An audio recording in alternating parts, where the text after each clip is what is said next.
Bonjour et bienvenue dans la grande interview. Notre invité aujourd'hui est le président du Burkina Faso, le capitaine Ibrahim Traoré. Votre Excellence, bonjour et merci beaucoup d'avoir accepté notre invitation. C'est un grand honneur de vous avoir sur notre plateau. Alors, hier, vous avez assisté au défilé du 9 mai. Quelles sont vos impressions? Alors, bonjour et merci. Donc, nous sommes là, ici en Russie, pour la commémoration du 80e anniversaire, de la victoire sur le nazisme. Et comme vous l'avez dit hier, on a assisté à la cérémonie, une parade et donc une cérémonie aussi de dépôt de gerbes sur la tombe de Soleil Nkoné. Je pense que c'est très symbolique. Nous avons appris beaucoup de choses au cours de ce séjour. Ce n'était pas uniquement une fête, mais c'est une célébration de la victoire d'un nouveau monde. Ça a beaucoup de sens pour nous. Mais la qualité du défilé, qu'est-ce que vous en pensez? Oui, c'est comme je le dis, c'était parfait. Parfait, et ça nous a fait apprendre beaucoup de choses. Et quand on fait défiler les engins qui ont gagné la guerre, c'est-à-dire les T-34 jusqu'aux engins modernes, ça nous montre l'évolution technologique de l'armée russe et ça nous inspire, nous aussi, à nous mettre au travail pour pouvoir nous développer dans le même sens. Est-ce qu'il y avait certaines choses qui vous ont surpris, par exemple? Surpris, toujours, on est toujours surpris quand on voit l'avancée technologique. Et dernièrement, je pense qu'il y a une nouvelle arme qui a fait son apparition dans l'arsenal militaire russe, Oreshnik, qui nous avons pu voir passer. Et je pense que ça, c'est très significatif. Quelle est la signification de votre présence en tant que chef d'État africain? Car on sait bien que, les Africains ont apporté leur contribution à la victoire des Alliés dans la Seconde Guerre mondiale. Bien sûr, c'est comme je l'ai dit, les Africains et les soldats soviétiques ont contribué beaucoup à libérer le monde du nazisme. Et si le monde n'était pas libéré du nazisme, on ne sait pas ce que ça allait devenir. Et en suivant les événements, j'ai vu que la Russie, elle seule, a perdu 1 million de soldats sur le sol européen en combattant. L'Afrique aussi a donné, nos ancêtres ont beaucoup combattu sur le théâtre européen, principalement en France, en Belgique, en Italie, pour libérer le monde du nazisme. Donc c'est une histoire commune que nous partageons. Comment s'est déroulée la rencontre avec le président russe? Alors, pour l'instant, nous avons eu des rencontres brèves et dans quelques temps, nous allons avoir un long entretien et ça se passe très bien et vraiment c'est très courtois, c'est amical, c'est fraternel et c'est tout ce qu'on demande en matière de nouvelles coopérations dans ce monde. Mais comment décririez-vous l'état actuel des relations bilatérales? Les relations se portent très bien et je peux dire que depuis 2 ans maintenant, les relations ont très bien commencé et nous sommes en train d'approfondir. C'est les volets défense-sécurité, mais aussi les volets éducation et plus tard les volets commercial et trucs. Donc nous avons échelonné les différents volets pour qu'on puisse échanger beaucoup, partager beaucoup d'expériences parce que nous avons beaucoup aussi à apprendre sur le volet éducation de la Russie, notamment dans les sciences. Notamment dans les sciences, mais dans quel domaine en particulier? Oui, il y a beaucoup de domaines dans les sciences, que ce soit les mathématiques, la physique, la chimie. Ce sont des domaines qui nous intéressent beaucoup, tant sur le développement de notre industrie militaire, mais aussi dans le développement commercial de notre pays, le développement économique de notre pays. Donc ce sont des volets que nous allons chercher à approfondir pour pouvoir mieux nous structurer. Et pensez-vous qu'il y ait une demande au Burkina pour l'enseignement russe? Bien sûr, il y a beaucoup d'étudiants burkinabés déjà ici en Russie, dans des universités. J'en ai croisé ce matin même. Et j'ai même demandé à ce qu'on augmente le nombre d'étudiants ici, que ce soit à travers des bourses russes ou le Burkina qui va payer des bourses pour que ces étudiants viennent. Mais l'objectif pour nous, c'est d'implanter des universités similaires au Burkina. Et comme il y a déjà la maison de la Russie, ça va nous permettre d'aller très vite. D'ailleurs, vous venez de le rappeler, aujourd'hui, vous avez visité l'université russe. Comment s'est déroulée cette visite? Ça s'est très bien déroulé. J'ai eu des échanges fructueux avec le ministre de l'Éducation de la Russie, avec les recteurs et les étudiants, et surtout les étudiants de l'AES qui étudient dans cette université. Et nous avons eu de très bons échanges et on s'est parlé beaucoup de manière scientifique. Voilà. Parlons un tout petit peu de l'économie. Le volume des échanges commerciaux a augmenté de 10 fois en un an. Mais de l'autre côté, ces chiffres-là ne sont pas à la hauteur du dialogue politique. Comment expliquez-vous ce paradoxe? Et surtout, comment booster ces liens dans le domaine du commerce, en fait? Comme je l'ai dit, c'est une nouvelle relation qui commence. Vous savez qu'avec la Russie, depuis les... Pourquoi nouvelle, excusez-moi? Oui, ça recommence, puisqu'il y avait, depuis les années après la mort malheureusement de Sankara, les relations avec la Russie se sont beaucoup estompées. Et là, nous sommes en train de réveiller les relations. L'ambassade s'est installée et les relations commerciales sont aussi au cœur des échanges. Quand je prends, il y a un certain nombre de produits, par exemple burkinabés, qui transitaient par certains pays européens avant d'être vendus en Russie. Aujourd'hui, ces produits sont directement vendus à travers donc, des opérateurs burkinabés et des opérateurs russes. Je parle notamment quand on prend l'exemple des mangues. Les mangues transitaient par des pays européens pour être vendus en Russie. Aujourd'hui, ça se passe directement. Il y a le coton, qui va suivre, il y a beaucoup d'autres produits, le sésame et bien d'autres produits agricoles que nous pourrons échanger directement avec la Russie. Donc, ça ne fait que commencer, ça va s'accroître. Tout à fait. En fait, les prévisions économiques indiquent une croissance de 5,6% en 2025. Alors, quels sont les secteurs clés qui soutiennent cette croissance? Alors, il faut dire que jusqu'aujourd'hui au Burkina Faso, c'est l'or qui est le premier produit d'exportation.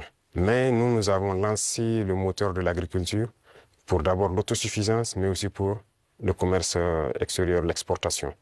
Et si vous suivez bien, depuis l'année passée, nous avons lancé l'offensive agricole avec une initiative qui soutient l'offensive. L'objectif, c'est de pouvoir accroître notre production agricole de façon significative, s'autosuffire, mais aussi il y a des produits de rente qu'il faille donc vendre à l'extérieur. Et tout ça doit pouvoir soutenir cette croissance et nous espérons être bien au-dessus de ces chiffres-là. Mais comment se déroulent ces réformes, en fait? Il y a beaucoup de choses, ce sont des réformes difficiles. Faut le reconnaître parce qu'il y a un système qui s'est installé, mais c'est pas impossible. Déjà, quand vous regardez notre production céréalière, on a eu une très bonne croissance en 2024. 2025, nous espérons encore faire mieux. Et ce sont des réformes assez courageuses. Quand vous prenez, par exemple, je reste toujours dans l'agriculture, nous avons, par exemple, décidé, à travers l'initiative de l'offensive, de labourer gratuitement les champs de nos paysans. Donc l'année passée, on l'a fait. Cette année encore, s'il plaît à Dieu, au retour. Il y a un bon nombre de tracteurs encore qu'on a acquis, qu'on va mettre à la disposition des cellules mécanisées dans les différents départements pour accroître les superficies emblavées. Nous maximisons beaucoup dans la gestion de l'eau à travers donc une structure qu'on a créée, l'ONBA, pour maîtriser l'eau et pouvoir produire au moins 2-3 fois dans l'année. Parce que si on dépend uniquement des pluies, ce serait difficile. Donc, il y a ce secteur, le secteur minier aussi, que nous allons continuer de booster pour que le pays lui-même exploite ses propres ressources. Donc, nous avons commencé à acquérir des mines. Il y a beaucoup de permis qui sont là, que nous sommes en train de développer. Nos ingénieurs ont pu développer les machines nécessaires pour qu'on puisse exploiter nous-mêmes nos ressources.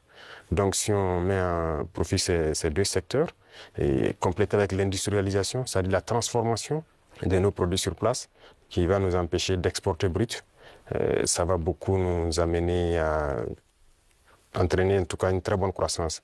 Donc ce sont ces réformes qui sont en cours, l'agriculture, l'industrie et beaucoup de secteurs.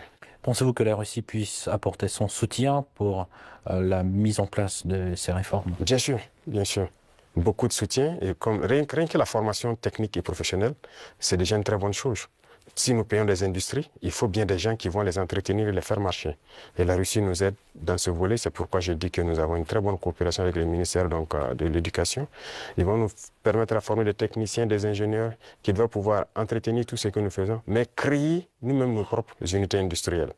Donc ça, c'est très important pour nous. Et dans le commerce aussi, comme je l'ai dit tout de suite, avec la Russie, ça se passe très bien. Et il n'y a pas de raison qu'on ne puisse pas approfondir tout ça. Parlons un tout petit peu de la sécurité. Quelle est la situation sécuritaire actuellement dans votre pays et d'ailleurs dans la région? Oui, dans la région, comme vous savez, la situation sécuritaire, en tout cas, nous essayons d'évoluer sur les champs de bataille. Ça, c'est la première des choses parce qu'il y a plusieurs facteurs qui rentrent en ligne de compte. Sur les champs de bataille, il y a de l'évolution. Si on prend de 2023 aujourd'hui, nous avons pu récupérer beaucoup de zones que nous avons pu pacifier. N'empêche que l'ennemi se renforce aussi. Il y a beaucoup de combattants étrangers qui rejoignent le rang des terroristes. Est-ce que vous pouvez préciser, vous parlez de quoi? Oui, les terroristes, ils sont renforcés par beaucoup de combattants étrangers qui viennent d'ailleurs, qui ne sont pas en fait, quand je prends le cas du Burkina, il y a beaucoup de criminels qui sont au Burkina mais qui ne sont pas burkinabés. Il y a aussi des formateurs qui viennent de beaucoup de pays pour les apprendre beaucoup de techniques. Mais quel est leur intérêt? Mais ce n'est pas du terrorisme en fait, c'est de l'impérialisme. L'objectif pour eux, c'est de nous maintenir dans une guerre permanente, qu'on ne puisse pas se développer et continuer à piller nos richesses Et donc, ils ont tout intérêt à amener des spécialistes dans les mines pour poser divers types de mines, des spécialistes en explosifs. Aujourd'hui, les terroristes utilisent des drones pour faire le combat et tout. Donc, ce sont des professionnels venus donc, de certains pays qui viennent les apprendre tout ça. Tout ça, c'est pour continuer à nous maintenir dans une situation d'insécurité. Mais nous prenons la mesure de la chose, nous nous adaptons à chaque fois à leur mode d'action et nous continuerons le combat jusqu'à récupérer l'entièreté du Sahel. Y a-t-il des pays concrets qui financent ces combattants? Tous les pays impérialistes financent ces combattants. Voilà, ils sont nombreux. On ne peut pas les citer voilà, individuellement. Il y en a qui sont même cachés, qu'on ne peut pas imaginer. Mais ils sont nombreux. Ils sont nombreux. Il y a ceux qui ne sont pas cachés et qui le déclarent ouvertement. Je parle du récent scandale avec le soutien du terrorisme au Mali. Quel regard portez-vous sur ce qui s'est passé en fait au Mali? Oui, c'est malheureux, ils l'ont déclaré ouvertement, qu'ils soutiennent les terroristes. Nous avons aussi pu remarquer, effectivement, avec un certain nombre de technologies que les terroristes ont pu avoir, que ça vient d'eux. C'est malheureux, c'est très malheureux, mais toujours est-il qu'on ne s'apitoie pas sur notre sort. Et nous avons pris la mesure de la chose, nous allons nous adapter, nous allons les combattre et ils ne pourront pas vaincre. C'est ça le plus important pour nous. Comment se poursuit la coopération humanitaire entre le Burkina Faso et la Russie? Ça se poursuit très bien. Je pense qu'il y a beaucoup d'échanges sur beaucoup de volets. Quand je prends le domaine donc, de la santé, parce qu'on a toujours des déplacés qui sont là. Et quand on dit un camp de déplacés, ça veut dire qu'il y a des situations sanitaires souvent compliquées. Et je pense que les services de santé coopèrent bien pour pouvoir appuyer donc, les services de l'action humanitaire pour pouvoir avancer. Et vous avez suivi en 2023, je pense que la Russie a fait un don de blé au Burkina Faso. C'était uniquement donc destiné donc aux personnes déplacées. Mais nous avons fait la promesse au président Poutine que nous ne souhaitons plus voilà, être ravitaillés en blé parce que nous allons produire le blé. Et je tiens cette promesse parce que nous avons commencé à produire notre blé en quantité pour satisfaire. Donc ce qui veut dire que la coopération sur ce volet-là nous amène nous-mêmes à nous développer, à booster beaucoup de choses pour pouvoir combler les vides. Face aux tensions géopolitiques actuelles, notamment la guerre tarifaire entre les États-Unis et la Chine, comment le Burkina Faso adapte-t-il sa stratégie économique et diplomatique? Alors, ce monde est en perpétuelle mutation. C'est de la folie, souvent, les choses qu'on voit. Et il faut rester aux aguets et pouvoir s'adapter à tout moment. Et ça, c'est très important parce que nous suivons l'actualité. Il y a une bataille économique un peu partout. Mais a priori, nous commerçons avec la Chine sans problème. Nous achetons beaucoup de choses de la Chine et les Chinois aussi achètent beaucoup de choses chez nous. Il y a des entreprises chinoises qui s'installent chez nous, malgré le fait que les gens ont essayé de dénigrer le Burkina Faso. C'est pareil avec la Russie actuellement.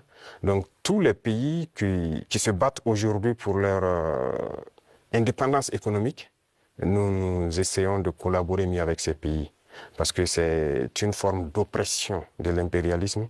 Il y a lieu que ceux qui sont opprimés s'unissent pour faire face à cette hégémonie-là. Donc, a priori, on s'adapte à toute cette situation. Monsieur le Président, quel regard portez-vous sur la récente détérioration des relations avec l'Algérie? Alors, vous avez suivi les événements et je pense que tout le monde comprend comment ça fonctionne. Nous sommes au regret de voir l'incident qui est arrivé à la frontière donc, algérienne avec le drone qu'ils ont abattu. Et il faut le dire clairement, c'est pas amical. C'est pas amical parce que aucun appareil, on n'abat pas un appareil volant comme ça. Lorsque tout le monde connaît le protocole. Donc il n'y a pas à se voiler la face. Si un appareil traverse votre frontière, même s'il rentre sur votre pays, on l'identifie. Les radars permettent de l'identifier. Et on sait il appartient à quel pays. Et il y a les relations diplomatiques pour ça. On contacte l'ambassade et il y a des attachés de défense, il y a beaucoup de mécanismes. On les contacte et ils peuvent confirmer si c'est leur appareil ou pas, s'il est sur le territoire par, voilà, peut-être qu'il a besoin d'aide ou bien il a perdu voilà, l'orientation et tout ça. Parce qu'un appareil peut être en l'air, il peut avoir des problèmes avec la météo, il est obligé de se cacher derrière les nuages, ça arrive très souvent dans nos pays. Donc un appareil rentre, on les demande, ils disent non, il y a beaucoup de couverture nuageuse, mais il y a en tout cas un phénomène météorologique qui l'amène à venir passer. Il peut avoir un problème technique, il peut demander de l'aide pour qu'on le guide à ce qu'il atterrisse. Donc il y a tellement de facteurs qui peuvent faire qu'un appareil se retrouve dans un espace aérien. On n'abat pas un appareil systématiquement. Le cas est arrivé avec nous. On a souvent vu un appareil américain qui est rentré sur notre territoire, qui faisait donc des reconnaissances et tout. On n'a pas abattu l'appareil. On a pris le soin de contacter l'ambassade américaine, qui ont pris quelques minutes, ils nous ont confirmé que c'est leur appareil et ils ont dégagé l'espace. Donc, on n'abat pas un appareil systématiquement. Donc, c'est un acte délibéré, inamical d'abattre l'appareil et c'est regrettable.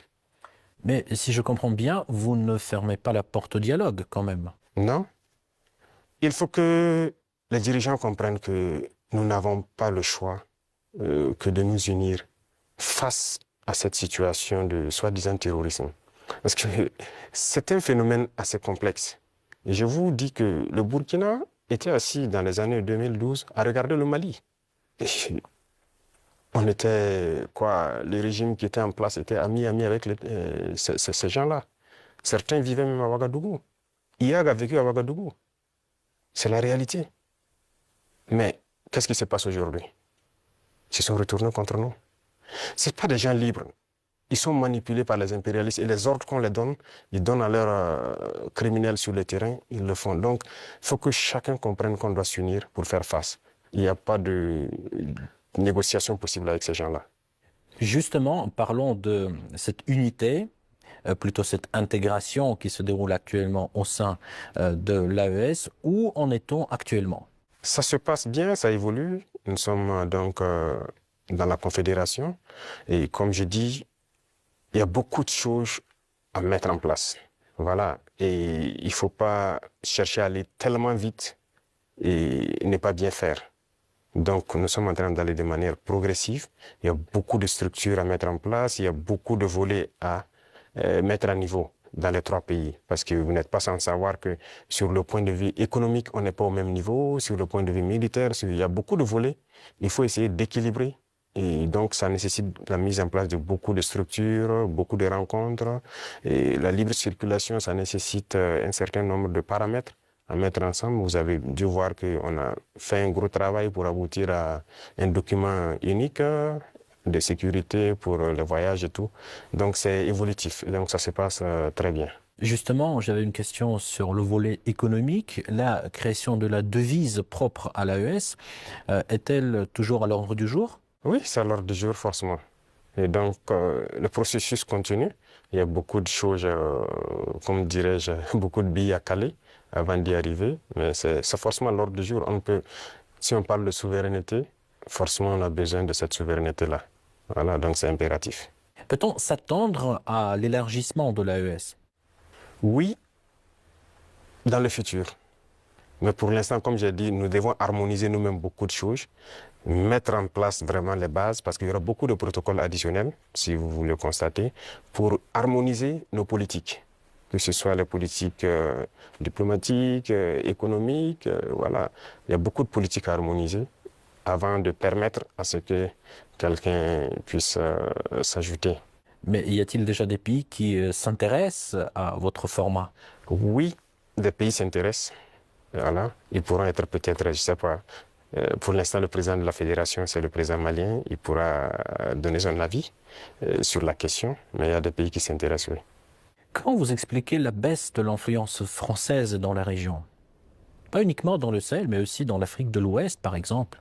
Je pense que c'est eux-mêmes qui ont contribué à baisser leur influence, parce qu'ils ont une conception paternaliste, voilà, de nos relations. Et vous voyez, quand vous prenez tout de suite tout ce qu'on fait, tout ce qu'on prend comme initiative, eh bien, c'est la Russie. Et quelqu'un parle, ils sont influencés par la Russie. Tout ce qui se passe, c'est la Russie. Pourquoi ils ont les yeux fermés comme ça? Donc l'Africain n'est pas capable de développer quelque chose. L'Africain n'est pas capable d'inventer, d'innover, de prendre des initiatives. C'est ça que nous combattons.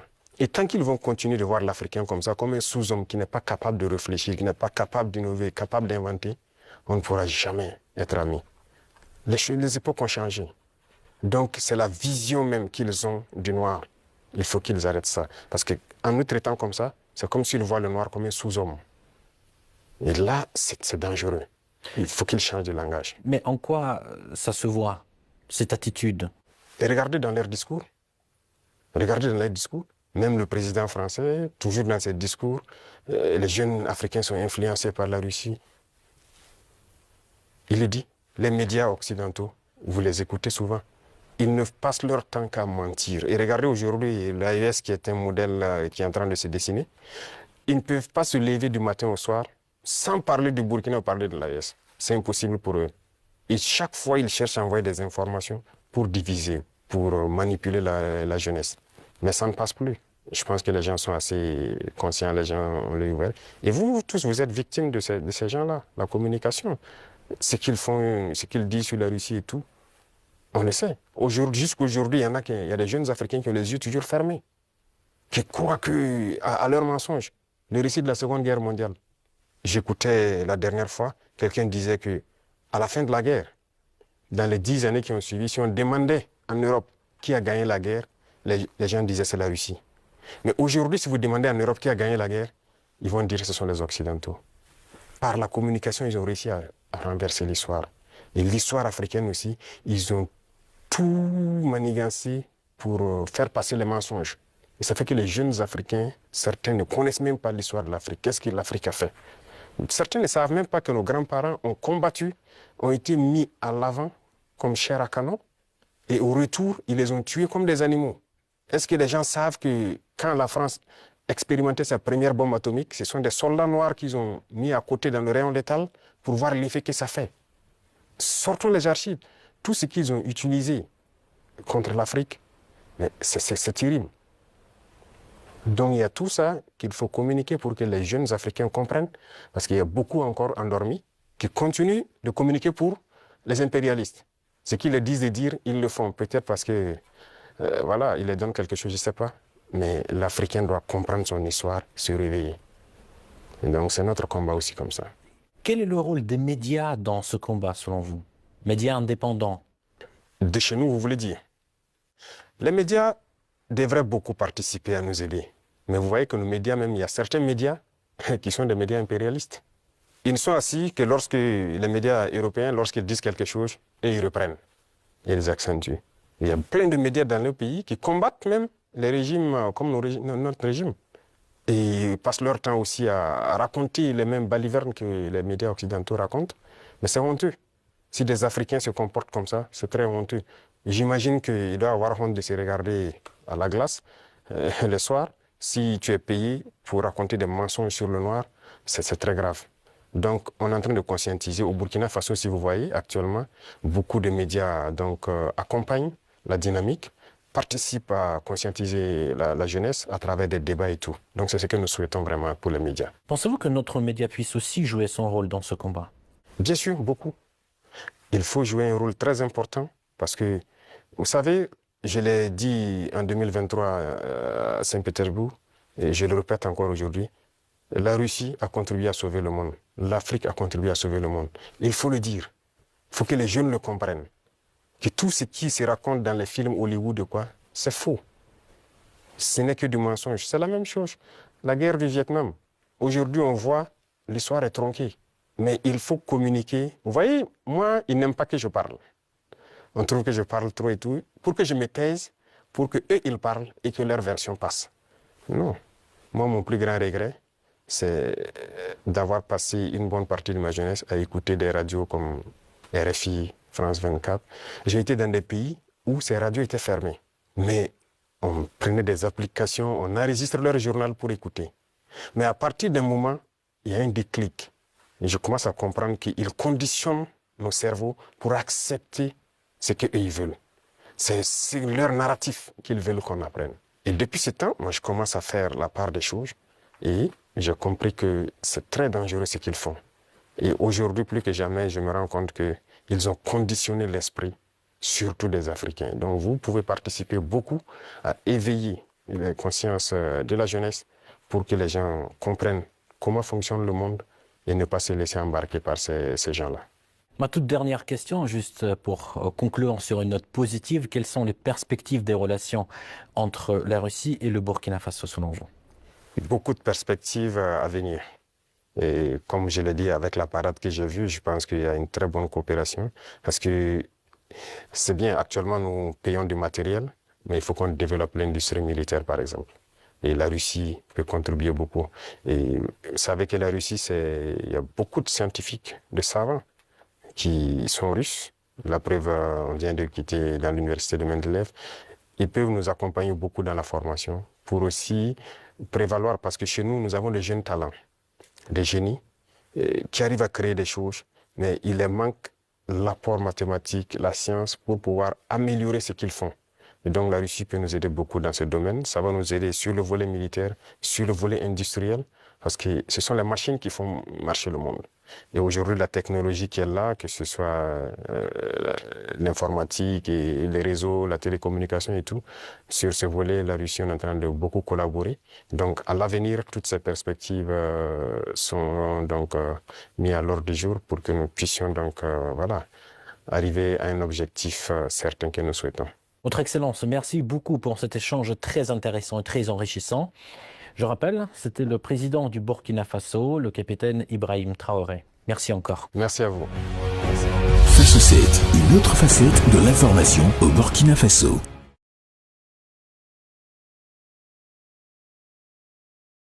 Bonjour et bienvenue dans la grande interview. Notre invité aujourd'hui est le président du Burkina Faso, le capitaine Ibrahim Traoré. Votre Excellence, bonjour et merci beaucoup d'avoir accepté notre invitation. C'est un grand honneur de vous avoir sur notre plateau. Alors, hier, vous avez assisté au défilé du 9 mai. Quelles sont vos impressions? Alors, bonjour et merci. Donc, nous sommes là, ici en Russie, donc, pour la commémoration du 80e anniversaire donc, de la victoire sur le nazisme.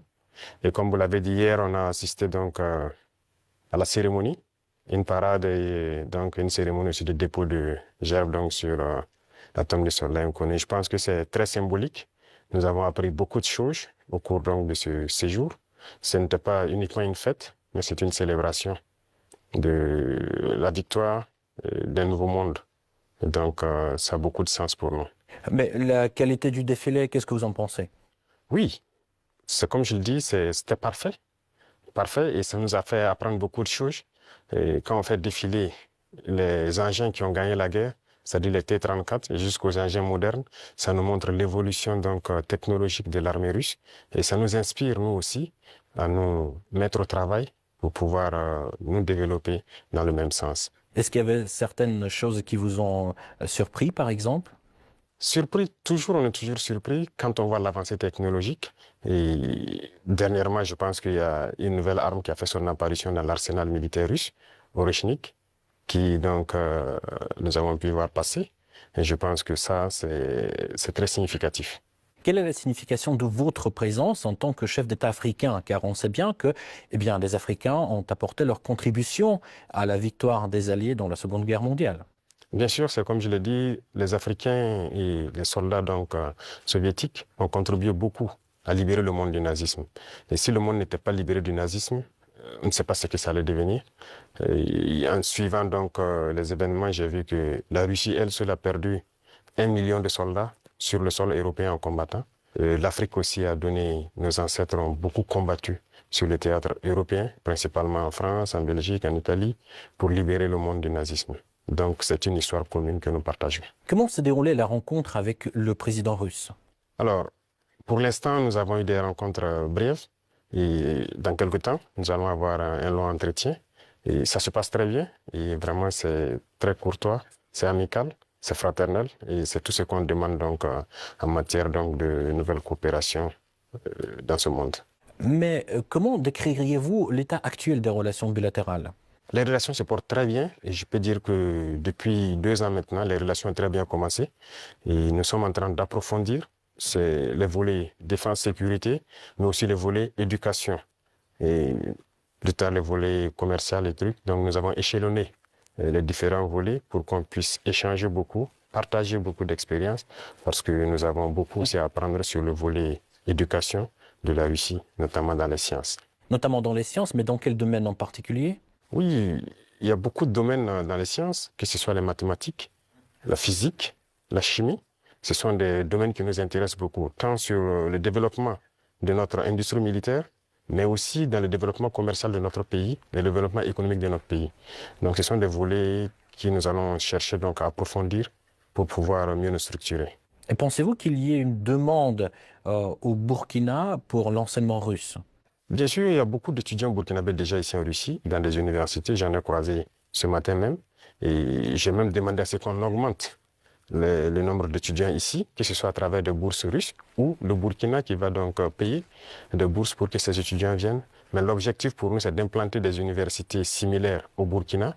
Et comme il y a déjà la maison de la Russie, ça va nous permettre d'aller très vite. D'ailleurs, vous venez de le rappeler, aujourd'hui, vous avez visité l'université russe. Comment s'est déroulée cette visite? Ça s'est très bien déroulé. J'ai eu des échanges fructueux avec le ministre de l'Éducation de la Russie, avec les recteurs et les étudiants, et surtout les étudiants de l'AES qui étudient dans cette université. Et nous avons eu de très bons échanges et on s'est parlé beaucoup de manière scientifique. Voilà. Parlons un tout petit peu de l'économie. Le volume des échanges commerciaux a augmenté de 10 fois en un an. Mais de l'autre côté, ces chiffres-là ne sont pas à la hauteur du dialogue politique. Comment expliquez-vous ce paradoxe? Et surtout, comment booster ces liens dans le domaine du commerce, en fait? Comme je l'ai dit, c'est une nouvelle relation qui commence. Vous savez qu'avec la Russie, depuis les Pourquoi nouvelle, excusez-moi? Oui, ça recommence, puisqu'il y avait, depuis les années après la mort malheureusement de Sankara, les relations avec la Russie se sont beaucoup estompées. Et là, nous sommes en train de réveiller les relations. L'ambassade s'est installée et les relations commerciales sont aussi au cœur des échanges. Quand je prends, il y a un certain nombre de produits, par exemple burkinabés, qui transitaient par certains pays européens avant d'être vendus en Russie. Aujourd'hui, ces produits sont directement vendus à travers donc, des opérateurs burkinabés et des opérateurs russes. Je parle notamment, quand on prend l'exemple des mangues, les mangues transitaient par des pays européens pour être vendus en Russie. Aujourd'hui, ça se passe directement. Il y a le coton qui va suivre, il y a beaucoup d'autres produits, le sésame et bien d'autres produits agricoles que nous pourrons échanger directement avec la Russie. Donc, ça ne fait que commencer, ça va s'accroître.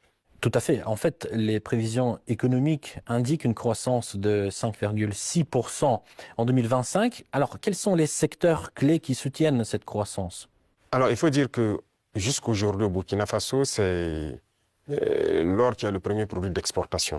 Mais nous avons lancé le moteur de l'agriculture pour d'abord l'autosuffisance, mais aussi pour le commerce extérieur, l'exportation. Et si vous suivez bien, depuis l'année passée, nous avons lancé l'offensive agricole avec une initiative qui soutient l'offensive.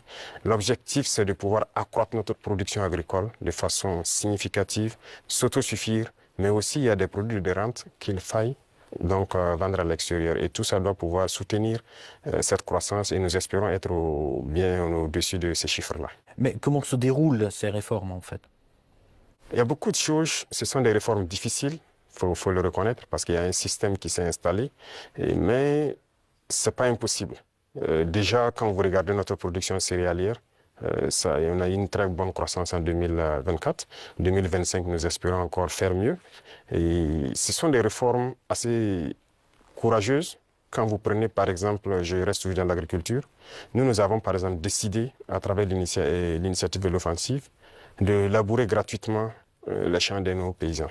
Donc l'année passée on l'a fait, cette année encore, s'il plaît à Dieu au retour, il y a un bon nombre de tracteurs encore qu'on a acquis, qu'on va mettre à la disposition des cellules mécanisées dans les différents départements pour accroître les superficies emblavées. Nous maximisons beaucoup dans la gestion de l'eau, à travers donc une structure qu'on a créée, l'ONBA, pour maîtriser l'eau et pouvoir produire au moins 2-3 fois dans l'année. Parce que si on dépend uniquement des pluies, ce serait difficile. Donc, il y a ce secteur, le secteur minier aussi, que nous allons continuer de booster pour que le pays lui-même exploite ses propres ressources. Donc, nous avons commencé à acquérir des mines. Il y a beaucoup de permis qui sont là, que nous sommes en train de développer. Nos ingénieurs ont pu développer les machines nécessaires pour qu'on puisse exploiter nous-mêmes nos ressources. Donc, si on met à profit ces deux secteurs, et compléter avec l'industrialisation, c'est-à-dire la transformation de nos produits sur place, qui va nous empêcher d'exporter brut, ça va beaucoup nous amener à entraîner en tout cas une très bonne croissance. Donc ce sont ces réformes qui sont en cours, l'agriculture, l'industrie et beaucoup de secteurs. Pensez-vous que la Russie puisse apporter son soutien pour la mise en place de ces réformes? Bien sûr, bien sûr. Beaucoup de soutien et rien que la formation technique et professionnelle, c'est déjà une très bonne chose. Si nous payons des industries, il faut bien des gens qui vont les entretenir et les faire marcher. Et la Russie nous aide dans ce volet. C'est pourquoi je dis que nous avons une très bonne coopération avec le ministère de l'Éducation. Ils vont nous permettre de former des techniciens, des ingénieurs qui doivent pouvoir entretenir tout ce que nous faisons, mais créer nous-mêmes nos propres unités industrielles. Donc ça, c'est très important pour nous. Et dans le commerce aussi, comme je l'ai dit tout de suite, avec la Russie, ça se passe très bien. Et il n'y a pas de raison qu'on ne puisse pas approfondir tout ça. Parlons un tout petit peu de la sécurité. Quelle est la situation sécuritaire actuellement dans votre pays et d'ailleurs dans la région?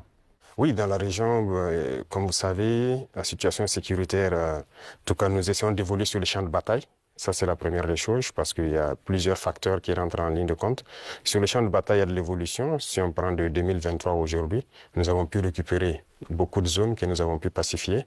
N'empêche que l'ennemi se renforce aussi. Il y a beaucoup de combattants étrangers qui rejoignent le rang des terroristes. Est-ce que vous pouvez préciser, vous parlez de quoi?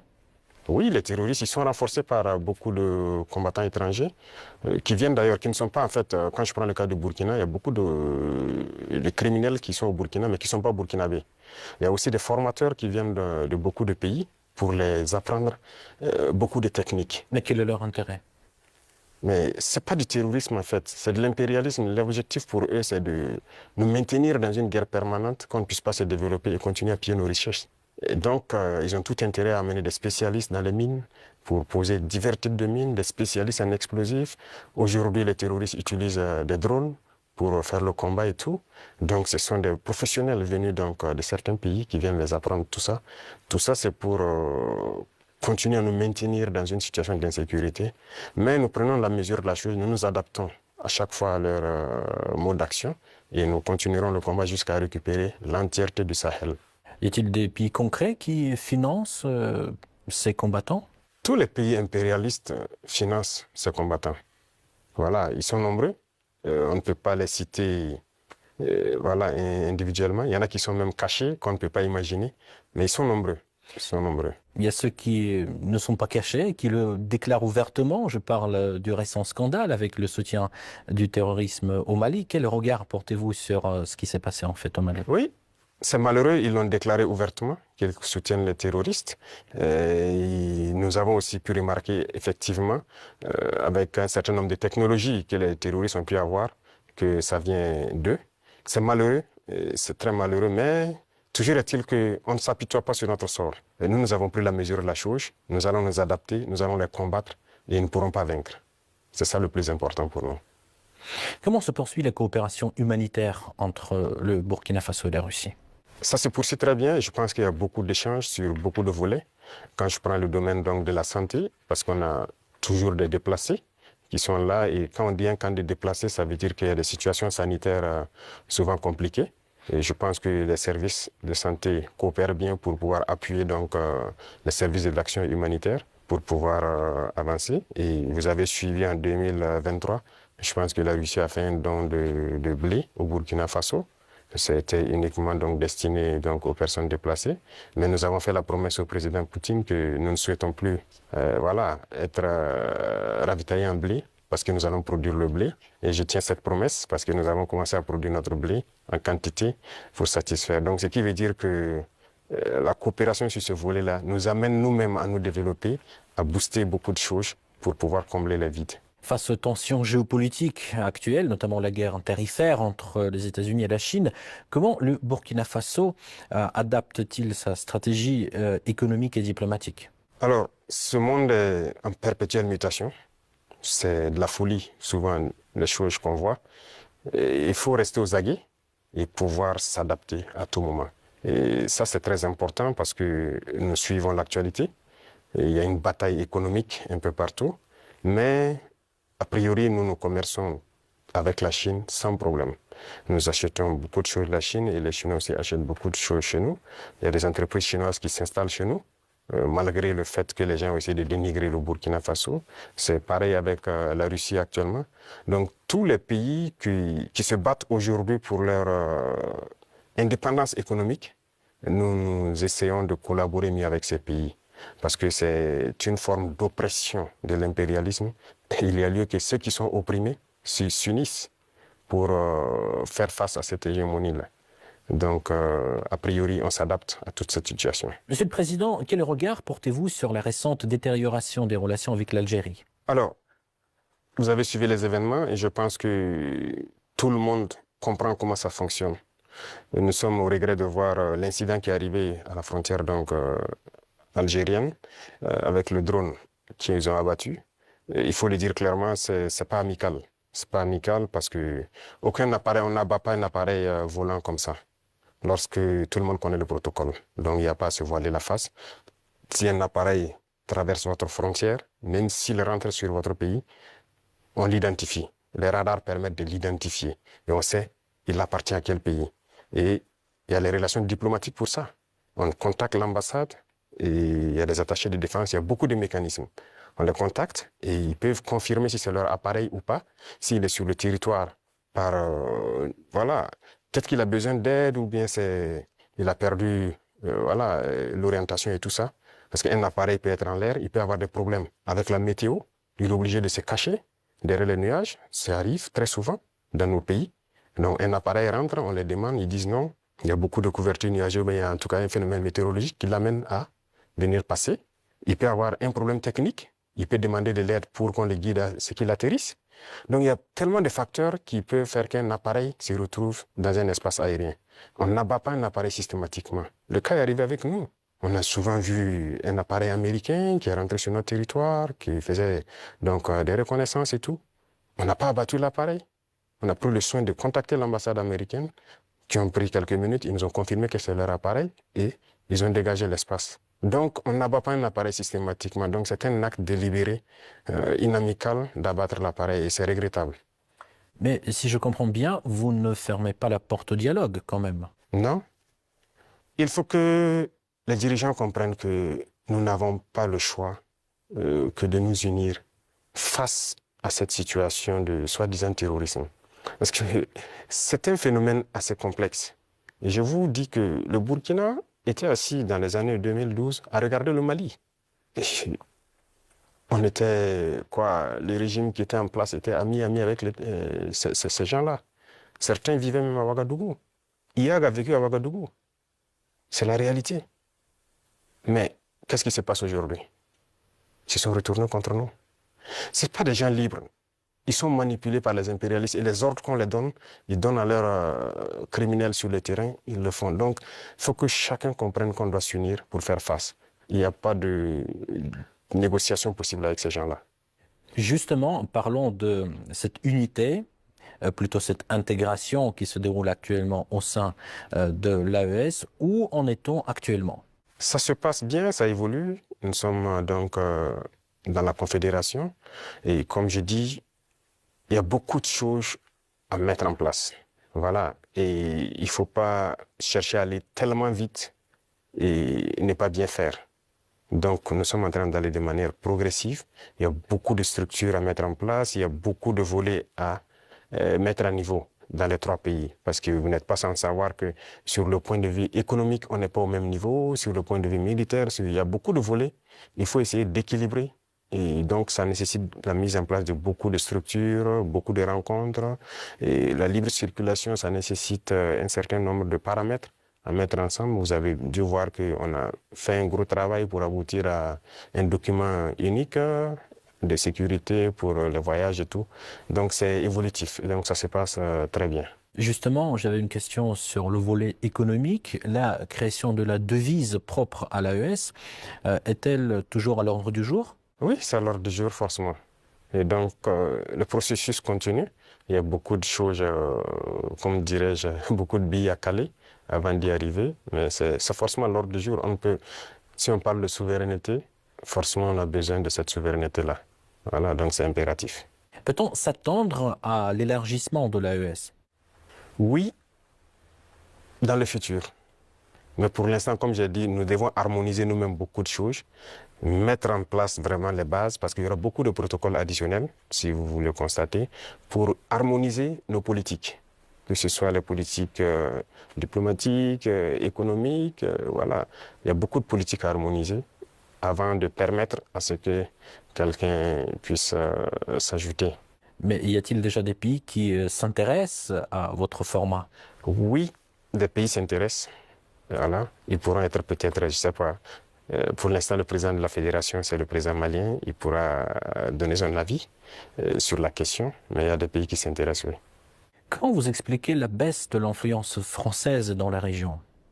Pas uniquement dans le Sahel, mais aussi dans l'Afrique de l'Ouest, par exemple. Je pense que c'est eux-mêmes qui ont contribué à baisser leur influence. Parce qu'ils ont une conception paternaliste de nos relations. Et vous voyez, quand vous prenez tout de suite tout ce qu'on fait, tout ce qu'on prend comme initiative, eh bien, c'est la Russie. Et quelqu'un parle, ils sont influencés par la Russie. Tout ce qui se passe, c'est la Russie.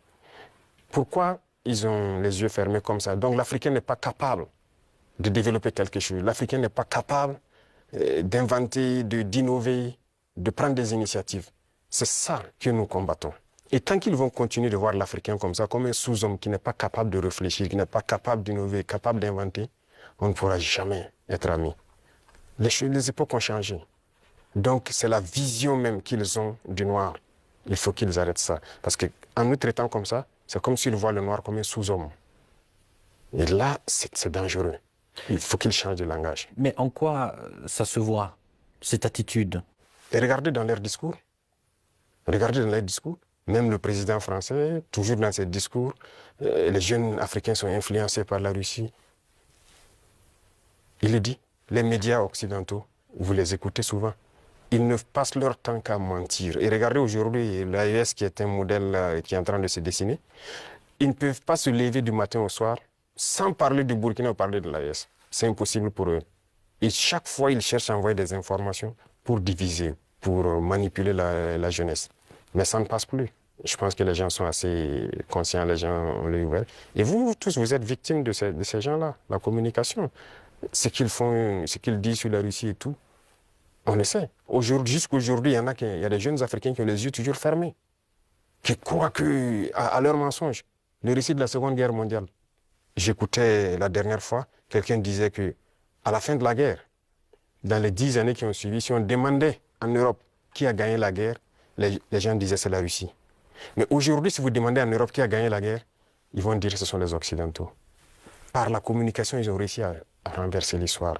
Et l'histoire africaine aussi, ils ont tout manigancé pour faire passer les mensonges.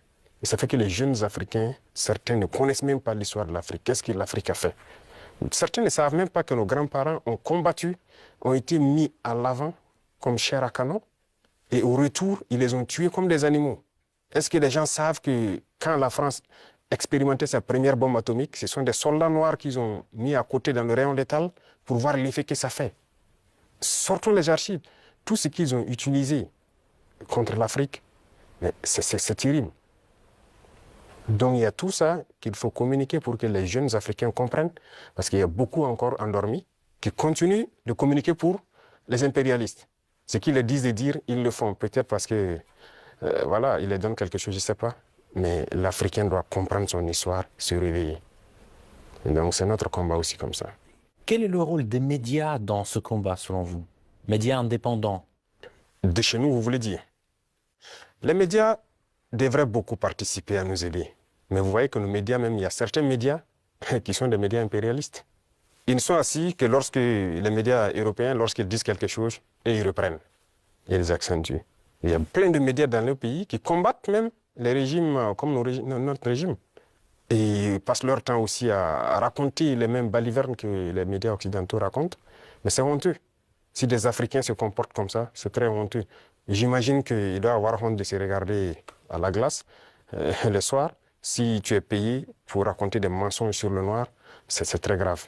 Donc, on est en train de conscientiser. Au Burkina Faso, si vous voyez, actuellement, beaucoup de médias accompagnent la dynamique, participent à conscientiser la jeunesse à travers des débats et tout. Donc, c'est ce que nous souhaitons vraiment pour les médias. Pensez-vous que notre média puisse aussi jouer son rôle dans ce combat?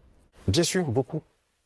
Il faut jouer un rôle très important parce que, vous savez, je l'ai dit en 2023 à Saint-Pétersbourg, et je le répète encore aujourd'hui, la Russie a contribué à sauver le monde. L'Afrique a contribué à sauver le monde. Il faut le dire. Il faut que les jeunes le comprennent. Que tout ce qui se raconte dans les films Hollywood, c'est faux. Ce n'est que du mensonge. C'est la même chose. La guerre du Vietnam. Aujourd'hui, on voit, l'histoire est tronquée. Mais il faut communiquer. Vous voyez, moi, ils n'aiment pas que je parle. On trouve que je parle trop et tout. Pour que je me taise, pour qu'eux, ils parlent et que leur version passe. Non. Moi, mon plus grand regret, c'est d'avoir passé une bonne partie de ma jeunesse à écouter des radios comme RFI, France 24. J'ai été dans des pays où ces radios étaient fermées. Mais on prenait des applications, on enregistre leur journal pour écouter. Mais à partir d'un moment, il y a un déclic. Et je commence à comprendre qu'ils conditionnent nos cerveaux pour accepter ce qu'ils veulent. C'est leur narratif qu'ils veulent qu'on apprenne. Et depuis ce temps, moi, je commence à faire la part des choses et j'ai compris que c'est très dangereux ce qu'ils font. Et aujourd'hui, plus que jamais, je me rends compte qu'ils ont conditionné l'esprit, surtout des Africains. Donc, vous pouvez participer beaucoup à éveiller les consciences de la jeunesse pour que les gens comprennent comment fonctionne le monde et ne pas se laisser embarquer par ces gens-là. Ma toute dernière question, juste pour conclure sur une note positive, quelles sont les perspectives des relations entre la Russie et le Burkina Faso selon vous? Beaucoup de perspectives à venir. Et comme je l'ai dit, avec la parade que j'ai vue, je pense qu'il y a une très bonne coopération. Parce que c'est bien, actuellement, nous payons du matériel, mais il faut qu'on développe l'industrie militaire, par exemple. Et la Russie peut contribuer beaucoup. Et vous savez que la Russie, il y a beaucoup de scientifiques, de savants qui sont russes. La preuve, on vient de quitter dans l'université de Mendeleev. Ils peuvent nous accompagner beaucoup dans la formation pour aussi prévaloir, parce que chez nous, nous avons des jeunes talents, des génies qui arrivent à créer des choses, mais il leur manque l'apport mathématique, la science pour pouvoir améliorer ce qu'ils font. Et donc la Russie peut nous aider beaucoup dans ce domaine. Ça va nous aider sur le volet militaire, sur le volet industriel, parce que ce sont les machines qui font marcher le monde. Et aujourd'hui, la technologie qui est là, que ce soit l'informatique et les réseaux, la télécommunication et tout, sur ce volet, la Russie est en train de beaucoup collaborer. Donc, à l'avenir, toutes ces perspectives sont donc mises à l'ordre du jour pour que nous puissions donc arriver à un objectif certain que nous souhaitons. Votre Excellence, merci beaucoup pour cet échange très intéressant et très enrichissant. Je rappelle, c'était le président du Burkina Faso, le capitaine Ibrahim Traoré. Merci encore. Merci à vous. Face 7, une autre facette de l'information au Burkina Faso.